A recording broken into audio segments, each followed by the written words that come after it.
नमस्कार, आप देख रहे हैं न्यूज वन इंडिया। मैं हूं आपके साथ राजेश कुमार। खबरें देवभूमि की। कालाडूंगी विधानसभा में प्रदेश के मुख्यमंत्री पुष्कर सिंह धामी का पहली बार आगमन हुआ। इस दौरान बीजेपी प्रदेश अध्यक्ष महेंद्र भट्ट, सांसद और केंद्रीय राज्य मंत्री अजय भट्ट और क्षेत्रीय विधायक बंशीधर भगत भी के अलावा कई दिग्गज यहां पे मौजूद रहे। इस मौके पर मुख्यमंत्री ने विभिन्न कार्य योजनाओं का लोकार्पण और शिलान्यास किया, जिसमें 95 करोड़ की 36 योजनाएं शामिल हैं। स्वास्थ्य, सड़क, मंडी निर्माण के अलावा कई योजनाएं इसमें शामिल हैं। पिछले अनेकों समय से, अनेकों कालखंडों से लगातार कालाडूंगी विधानसभा के सभी कार्यों को, और भगत जी कह रहे थे घोषणा कर दो, एक दो घोषणा यहाँ कर भी देंगे, ये तब तक नहीं मानेंगे जब तक यहाँ का एक एक काम नहीं हो जाता है। ऐसे हमारे लोकप्रिय विधायक और हमारे वरिष्ठ नेता आदरणीय बंशीधर भगत जी, प्रदेश के महामंत्री आदरणीय राजेंद्र बिष्ट जी, भाई खिलेंद्र चौधरी जी, विधायक नैनीताल बहन सरिता आर्या जी, विधायक हमारे लोकप्रिय विधायक रामनगर आदरणीय दीवान सिंह बिष्ट जी, नगर पंचायत के अध्यक्ष पुष्कर कतुरिया जी, हमारे हल्द्वानी के मेयर भाई जोगेंद्र रोतेला जी, जिला पंचायत के अध्यक्ष बहन बेला तोलिया जी, जिला पंचायत उपाध्यक्ष भाई आनंद धर्मवाल जी, प्रदेश के मंत्री राकेश नैनवाल जी, हमारे जिले के यहाँ के सह प्रभारी भाई विवेक सक्सेना जी, हमारे वरिष्ठ नेता और अनुशासन समिति के अध्यक्ष आदरणीय दीपक मेहरा जी, जिला महामंत्री भाई रंजन बरगली जी, नवीन भट्ट जी, अध्यक्ष कालाडूंगी मंडल विक्रम जंतवाल जी, कोटावाड़ मंडल जोगा मेहरा जी, लामाचौड़ मंडल धीरज पांडे जी, मुखानी मंडल राजेंद्र नेगी जी एवं विठोरिया मंडल के सुरेश गौड़ जी एवं मंच पर उपस्थित सभी हमारे वरिष्ठ नेतागण। और उत्तराखंड सरकार पिछले कुछ समय से अवैध मजार के खिलाफ अभियान चला रही है, जिसके चलते सीएम धामी ने कहा कि भूमि पर अवैध तरीके से मजार बनाई गई है। सरकार ने अब तक 102 मजारों को तोड़ा है, जो गलत तरीके से सरकारी जमीन पे अतिक्रमण करके बनाई गई थी। वहीं मुख्यमंत्री ने लैंड जिहाद पे कहा कि वन विभाग, राजस्व, सिंचाई, पीडब्ल्यूडी या इसके अलावा किसी भी सरकारी जमीन पर अगर अवैध तरीके से अतिक्रमण किया होगा तो उसको हटाया जाएगा। या तो खुद हटा ले, इसके लिए वक्त दिया गया थोड़ा, वरना प्रशासन हटाएगा। कानून को मानने वाले लोग हैं, कानून पर विश्वास करने वाले लोग हैं। जो भी अतिक्रमण है, हमने उनसे कहा है अतिक्रमण करवाने के पीछे जो लोग भी हैं वो स्वतः ही अपना अतिक्रमण हटा लें, उस पर पीछे हट जाए, अन्यथा सरकार उस पर सख्ती से काम करेगी। क्योंकि हमारा तुष्टीकरण करने का उद्देश्य नहीं है, हम किसी के खिलाफ नहीं है, लेकिन ये जबरदस्ती जो अतिक्रमण है, कब्जेबाजी है, इसको हम निश्चित। और देहरादून में जिले में स्थित त्यूणी क्षेत्र के अंतर्गत मकान में गैस सिलेंडर फटने के कारण आग लगने से हड़कंप मच गया और लकड़ी का बना हुआ था ये घर। दमकल की गाड़ी के पहुंचने तक आग ने विकराल रूप ले लिया, जिस वजह से 2 परिवारों के 4 मासूमों की जलकर मौत हो गई। मौके पर पहुंच के दमकल विभाग की टीम ने आग पर काबू पाया। सीएम धामी ने घटना पर दुख व्यक्त किया, साथ ही दिशा निर्देश दिए। इस दौरान देर रात वरिष्ठ पुलिस अधीक्षक और जिलाधिकारी ने राहत और बचाव कार्य का जायजा लिया।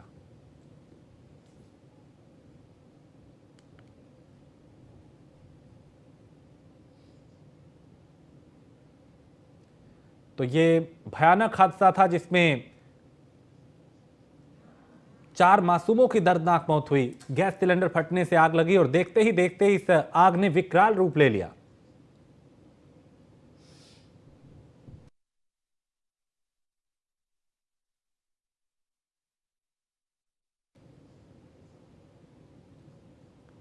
तो देर रात घर में आग लगी और इस आग ने विकराल रूप ले लिया। मुख्यमंत्री पुष्कर सिंह धामी ने ट्वीट किया और लिखा कि आज चक्राता स्थित त्यूणी पुल के पास 4 मंजिला मकान में आग लगने से कुछ लोगों के वहां फंसे होने का समाचार प्राप्त हुआ।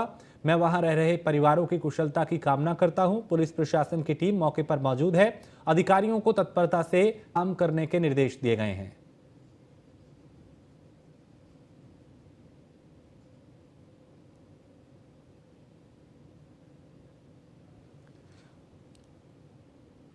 और वहीं अग्निकांड मामले में नायब तहसीलदार सस्पेंड हुए हैं। अग्निकांड मामले में मौके पर पहुंचे डीआईजी देहरादून दिलीप सिंह कुंवर ने बताया कि मामले में फायर केंद्र के नोडल समेत 4 कर्मचारियों को सस्पेंड किया गया है।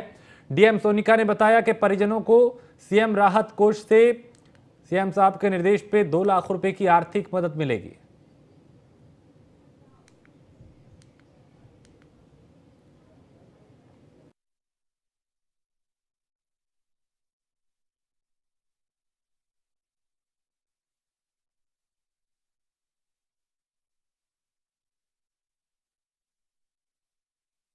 निरीक्षक उत्तराखंड अशोक कुमार ने घटना की जांच पुलिस उप महानिरीक्षक फायर निवेदिता कुकरेती को सौंपी है। घटना की जांच प्राथमिकता के आधार पर लेते हुए 3 दिन के अंदर रिपोर्ट देने के आदेश दिए हैं।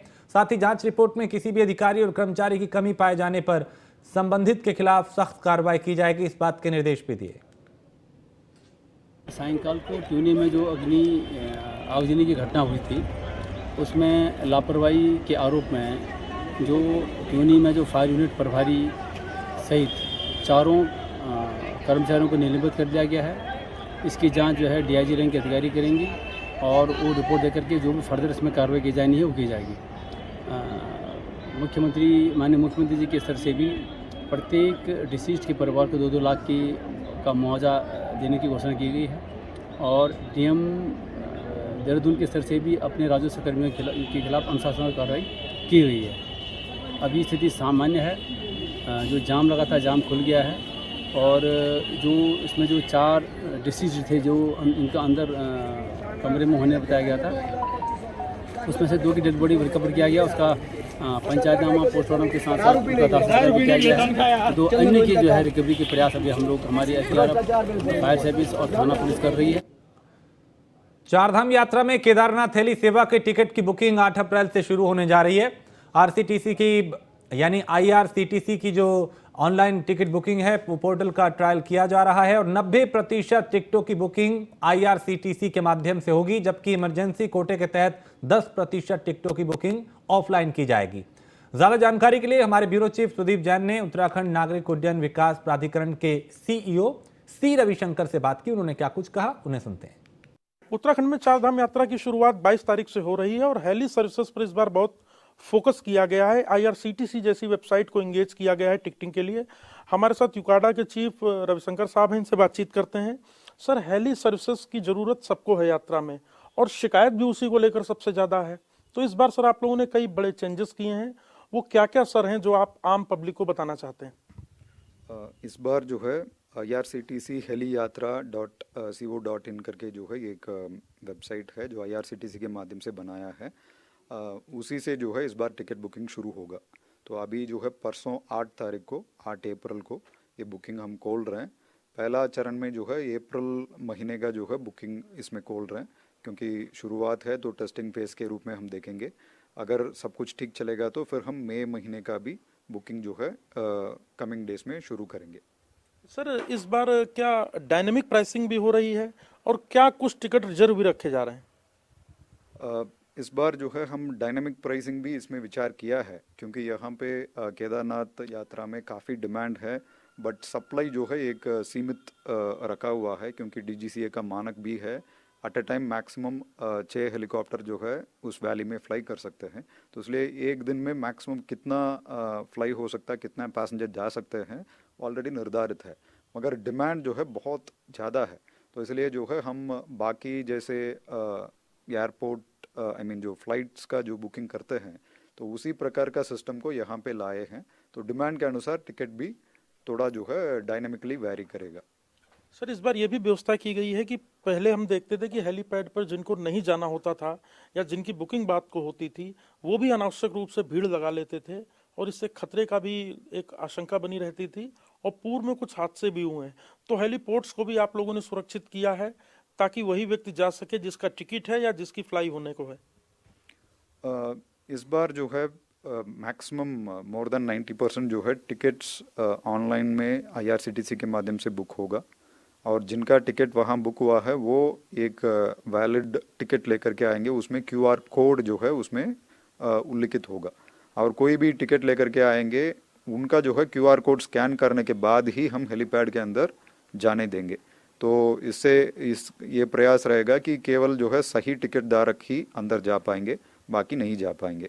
और जो कुछ प्रतिशत जो टिकट यहाँ अगर बुक नहीं हो पा रहा है या कोई बच गया वो हम ऑफलाइन काउंटर में भी उसका जो है टिकट का सेल करने का प्रक्रिया रखे हैं, मगर उस टिकट में भी वो QR कोड रहेगा ताकि केवल जो सही टिकटदार ही जो है अंदर हेलीपैड के अंदर जा सकते हैं। तो आप थे यूकाडा के चीफ श्री रविशंकर साहब, जिन्होंने बहुत साफ कहा है कि हर बार जो हेली सर्विसेज में शिकायतें होती थीं उसको दूर करने के लिए IRCTC जैसी बड़ी वेबसाइट का सहारा लिया गया है और अनावश्यक रूप से हेलीपैड पर लोग ना आए, भीड़ न हो, ये भी प्रावधान किया गया है। कैमरा सहयोगी अंजीत के साथ सुदीप जैन, न्यूज़ 1 इंडिया, देहरादून।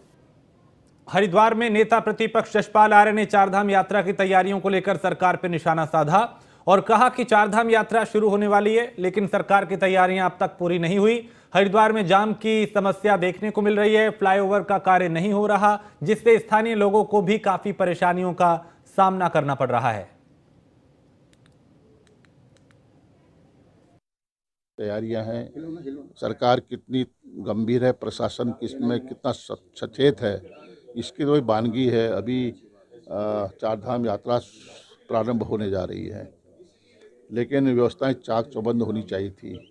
आवाजाही में घंटों लग रहे हैं, जाम पूरा शहर में जाम है, जो मुख्य सड़क है वहाँ जाम है। मुझे भी आने में काफ़ी समय लगा है। ये हालात बद से बदतर हो रहे हैं। जो फ्लाईओवर हैं उसके दोनों ओर दीवारें लगा। और देहरादून में प्रदेश के सरकारी स्कूलों में जहां 3500 फोर्थ क्लास कर्मचारी और 950 CRP BRP की आउटसोर्स से नियुक्ति की जाएगी, वहीं मेधावी छात्रों के लिए छात्रवृत्ति स्कीम को भी वित्त से मंजूरी दे दी गई है। करीब 70 करोड़ रुपए खर्च कर बच्चों को ये राशि मिलेगी। शिक्षा महानिदेशक बंशीधर तिवारी ने बताया कि इसके लिए वित्त विभाग की मंजूरी मिल गई है और जल्द इस संबंध में शासन आदेश हो जाएगा। शिक्षा विभाग में पूर्व में CRP BRP के पदों पर शिक्षकों की तैनाती की गई थी और शिक्षकों के इन पदों पर तैनाती से छात्रों की पढ़ाई पर इसका असर पड़ा, तो विभाग की तरफ से शिक्षकों को वापस मूल तैनाती पर भेज दिया जाएगा।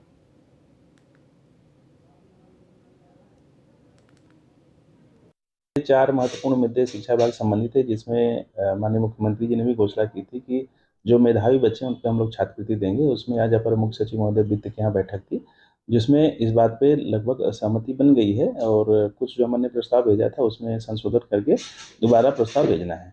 इसके अलावा जो हमारे चतुर्थ श्रेणी के रिक्त पद थे उनमें भी 3500 पदों पर आउटसोर्सिंग के माध्यम से भर्ती करने की भी उसमें सहमति व्यक्त की गई है। और शिक्षा का नया सत्र शुरू हो चुका है, लेकिन इस बीच नई बहस भी शुरू हो गई है, जिसमें स्कूलों की किताबों से मुगल कालीन इतिहास को हटाने की बात चल रही है। कई राज्यों में इसका आकलन शुरू हो चुका है। कृषि मंत्री गणेश जोशी ने कहा कि यह उचित विचार है जिससे निर्णय लिया जाना चाहिए। साथ ही उन्होंने कहा कई वीरों की शहादत के बाद देश को आजादी मिली, ऐसे में उन आजादी के नायकों का इतिहास पढ़ाया जाना चाहिए, ना कि मुगल कालीन इतिहास पढ़ाया जाए।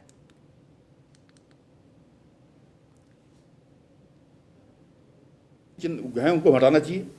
आज हमारा देश आज़ाद है, बड़े संघर्ष के बाद, बड़े लोगों के बलिदान के बाद हमें आज़ादी मिली है, तो गुलामी के इतिहास को तो हटना ही। और देहरादून में कृषि मंत्री गणेश जोशी ने कृषि विभाग के अधिकारियों के साथ बैठक की, जिसमें मेले के आयोजन को लेकर मंथन हुआ। इस बीच कृषि मंत्री गणेश जोशी ने कहा कि उत्तराखंड भारत देश का पहला राज्य है जहां पर मंडुवे का समर्थन मूल्य भी घोषित हो चुका है। इसी प्रकार से राज्य के किसानों से मोटे अनाज को लेकर और विस्तृत रूप से पैदावार करने की मांग की जा रही है।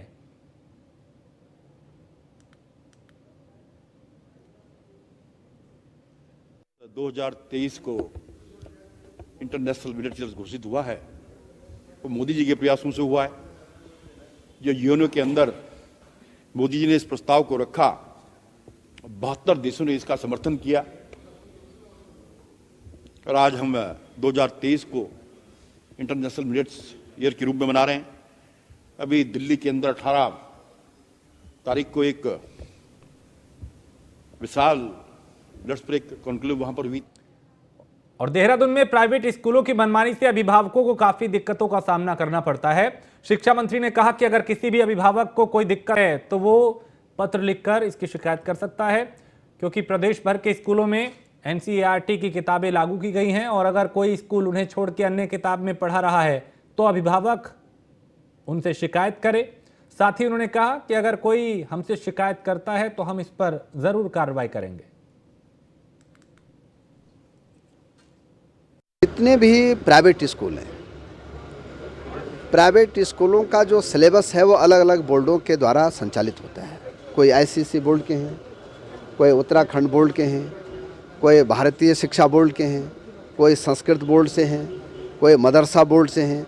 तो लगभग 5-6 बोर्डों के जो है हमारे यहाँ स्कूलें संचालित होते हैं। और पूरे प्रदेश में पिछली सरकार में और इस सरकार में हमने तय किया है कि किताबें जो है सबको जो है एनसीईआरटी की खरीदनी है। लक्सर में एक निजी औद्योगिक संस्थान प्रबंधन के खिलाफ उसके पूर्व कर्मचारी एक बार फिर से धरने प्रदर्शन को अंजाम देना वो शुरू कर चुके हैं। दरअसल लक्सर की एक टायर निर्माण संबंधित औद्योगिक संस्थान प्रबंधन के खिलाफ संस्थान के ही कुछ पूर्व कर्मचारियों ने मोर्चा खोल दिया है।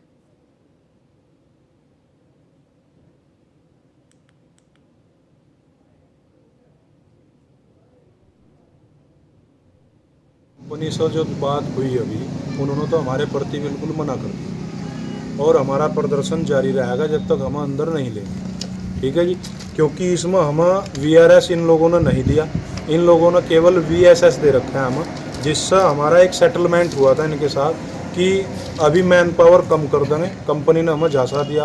कंपनी से जो बात हुई अभी हमें पता चला है अंदर 500 वैकेंसी निकली है। एक 1200 करोड़ का प्रोजेक्ट में अंदर डाला है कंपनी ने, उसमें इनको आवश्यकता है, उन्होंने 500 की भर्ती निकाली है। और जब हमें वीएसएस दिया था तो इन्होंने कहा था कि जब आपकी हमें ज़रूरत होगी तो हम आपको सबसे पहले आपको ले। विकासनगर के तीनों क्षेत्रों में मुस्लिम समुदाय के गुर्जरों को भेदभाव का सामना करना पड़ रहा है और मुस्लिम समुदाय का आरोप है कि केवल जातिवाद के नाम पे उनके साथ जो है भेदभाव किया जा रहा है और जिसकी आज़ाद भारत का संविधान इजाज़त नहीं देता कि किस तरीके से यहाँ पे मदरसों को तोड़ा गया। और अपनी इसी बात को लेकर मुस्लिम समुदाय के लोगों ने एसपी सिटी सरिता ढोभाल को ज्ञापन सौंपा।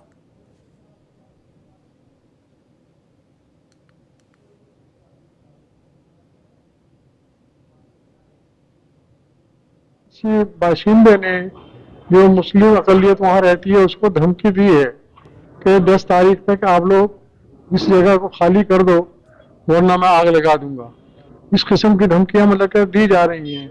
भला क्यों और क्या मतलब है उसका आग लगाने का? वो कौन होता है? समझे हिंदुस्तान में तो सभी को रहने का हक है। वहाँ के किसी आरोप नहीं है, ये वहाँ की सच्चाई है। त्यूनी में जो गुर्जर जाति है वहाँ पर रहने वाले लोग हैं, उनके 6 या 7 मदरसों को तोड़ दिया गया है और ये भारत का संविधान हर हिंदुस्तानी बाशिंदे को हक देता है कि वो अपने मजहब के रिचुअल्स को माने, पूजा करे, नमाज पढ़े। और जैसा कि हम सब जानते हैं कि मुसलमानों में जो मस्जिद है वो नमाज का एक केंद्र है, वहां पर 7 मदरसों को तोड़ दिया गया सिर्फ किस नाम पर? जिहाद के नाम पर। और देहरादून पुलिस ने उत्तराखंड के मशहूर क्रिकेट कोच नरेंद्र शाह को गिरफ्तार किया है। भारत की एक स्टार महिला क्रिकेटर के कोच रहे नरेंद्र शाह का अश्लील ऑडियो वायरल होने के बाद पुलिस पर कार्रवाई का दबाव था, जिसके चलते पुलिस ने गिरफ्तार किया है। बताया जा रहा है कि अश्लील ऑडियो वायरल होने के बाद नरेंद्र शाह दून अस्पताल में भर्ती हो गए थे और भर्ती कोच पर नजर रखने के लिए पुलिस का एक जवान भी तैनात किया गया था।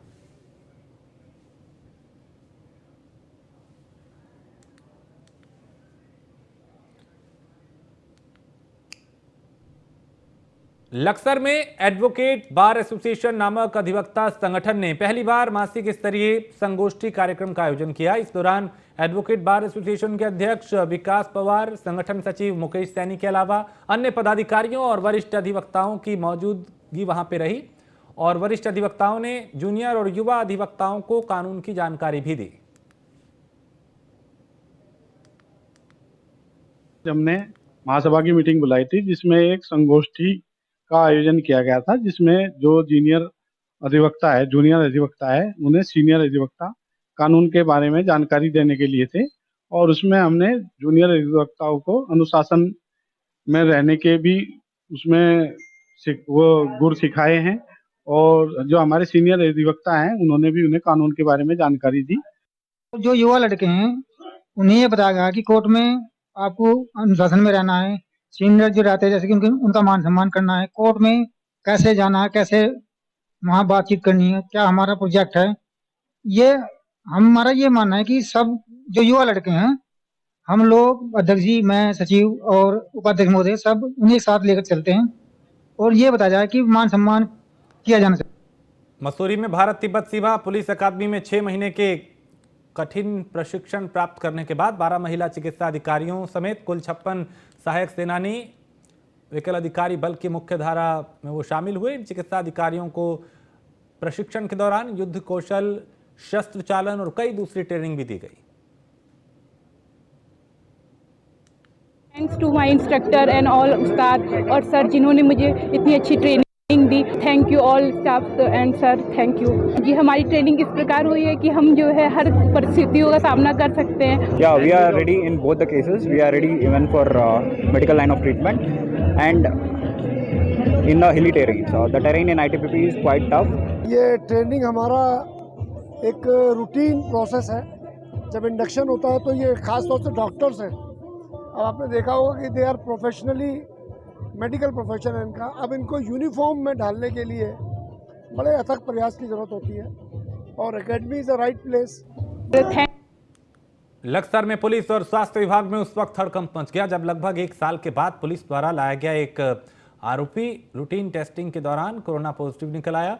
पुलिस के मुताबिक आरोपी को न्यायालय में पेशी के बाद जमानत प्राप्त हो चुकी है। बता दें कि कोरोना काल से लागू अनिवार्य गाइडलाइन के अंतर्गत कोरोना से ग्रसित वारंटी आरोपी का नाम और पहचान पूर्ण रूप से गुप्त रखी गई है।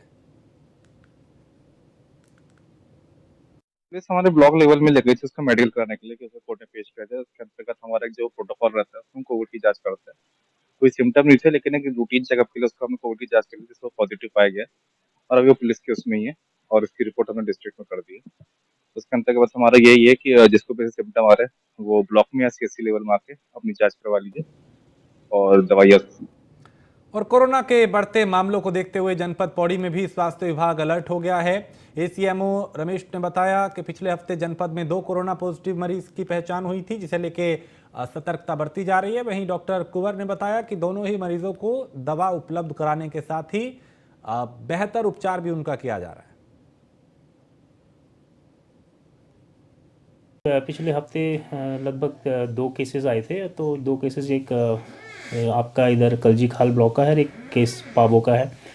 और जो कलजी खाल ब्लॉक का जो केस है वो अग्रोड़ो का केस था और दोनों में कोई ट्रैवलिंग हिस्ट्री तो है नहीं और माइल्ड साइन सिम्टम्स हैं इनके। तो इनका शुरुआत में इनका एंटीजन टेस्ट कर दिया गया था जिसमें पॉजिटिव पाए गए थे, तो इनको ट्रीटमेंट देकर आइसोलेशन में रख दिया गया है।